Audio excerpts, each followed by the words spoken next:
Monsieur le Président, Monsieur le Ministre, Monsieur le rapporteur général, chers collègues, il n'y a pas de fatalité comptable, il n'y a que des choix politiques. Nous votons aujourd'hui sur le projet de loi de finances de fin de gestion pour 2024. Cette loi n'est pas technique, elle n'est pas qu'annulation de crédit et enveloppe non consommée. Elle n'est pas que l'admission d'un état de fait qui s'imposerait à nous. Cette loi est un choix, celui de priver certains services publics d'encore plus de ressources au motif qu'on dépenserait trop.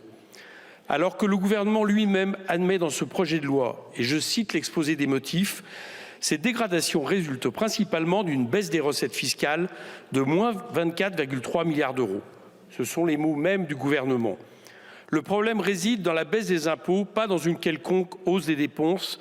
Voilà déjà pourquoi il aurait fallu un projet de loi de finances rectificatif et non ce projet de loi de fin de gestion qui nous aurait permis d'envisager des recettes supplémentaires. Cela nous a été refusé, comme les groupes gouvernementaux viennent de refuser un budget 2025 qui répondait justement à cette question. Ils ont parlé d'un matraquage fiscal inacceptable. Et depuis 2017, la seule chose qu'on matraque, ce sont les services publics. Les seuls qu'on taxe, c'est ceux qui ne peuvent échapper à la mondialisation et doivent payer la TVA, cette même TVA que des sénateurs de droite imaginent augmenter de 20 à 22%.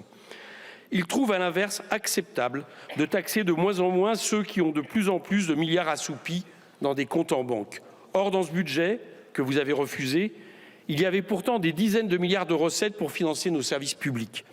Le gouvernement ne concluait-il pas dans son dernier amendement sur le budget, l'amendement d'équilibre, l'article d'équilibre, et je le cite, que à l'issue de la première partie du budget à l'Assemblée nationale, le solde de l'État est porté à moins 85,1 milliards d'euros, en amélioration de 57 milliards d'euros par rapport au texte du gouvernement. Avec ces mots, le gouvernement, par la personne de son ministre, a admis en des termes techniques, ce qu'il ne dira jamais à voix haute, une majorité de députés sous l'impulsion du NFP a été capable, mieux que le gouvernement, de réduire le déficit. Et pourtant, certains osent encore dire que le compte n'y est pas. Il y a de l'argent à aller chercher, il peut donc y avoir des moyens en plus pour les services publics. Pourtant, on nous présente, à un mois de la fin de l'année, des coupes supplémentaires. Et elles affectent les mêmes secteurs que ceux que vous comptez attaquer principalement en 2025. L'aide publique au développement, moins 17,2%. Le sport et les associations, moins 11,3%. L'écologie, moins 10,7%. Mais citons aussi l'enseignement scolaire, que vous privez de 820 millions d'euros en 2024. Ainsi que 400 millions d'euros en moins dans les transports, 50 millions d'euros en moins dans l'audiovisuel public, comme si la bifurcation écologique ne dépendait pas de nos mobilités, comme si, face aux fantassins de Bolloré, nous pouvions affaiblir Radio France et France Télévisions. Monsieur le ministre, vous clamez à qui veut encore l'entendre que tout ceci est nécessaire et indispensable. Mais en touchant aux dépenses, vous touchez aux besoins. La nécessité apparaît à l'endroit où on daigne bien la voir. Nous créons chaque année 3 000 milliards d'euros en plus dans notre pays. Jamais on n'a produit autant de richesses. Mais en septembre, il y avait 2000 enfants à la rue, sans soins, sans éducation, sans foyer. Or, avoir un toit, être soigné, aller à l'école, plutôt que geler dans la rue, n'est-ce pas nécessaire, n'est-ce pas indispensable? Vous essayez d'inquiéter qui vous écoute encore en clamant que sans baisser les dépenses de l'État, celui-ci n'aura pas les moyens de protéger notre pays face aux crises à venir. Alors que l'inaction climatique conduirait dans 50 ans à une perte de 10% du PIB chaque année selon l'ADEME. Aucune économie n'y survivra.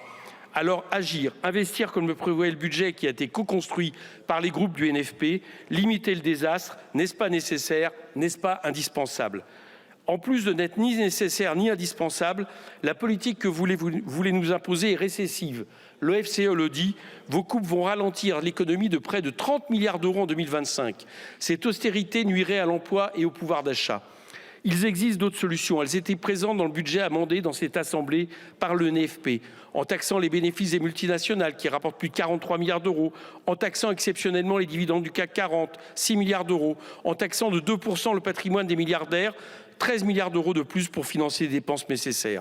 Mais tous ceux concernés par ces mesures les trouvent inacceptables et veulent faire croire qu'elles concernent tout le monde, alors que taxer les riches, ce n'est pas taxer tout le monde, c'est seulement taxer les riches.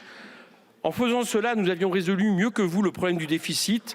Nous aurions ainsi pu économiser des milliards à investir dans la bifurcation écologique, mais vous avez refusé ce budget responsable socialement et écologiquement. C'est exactement la même logique qui prévaut dans ce projet de loi de finances de fin de gestion qui persiste dans la déraison, raisons pour lesquelles je voterai contre. Merci.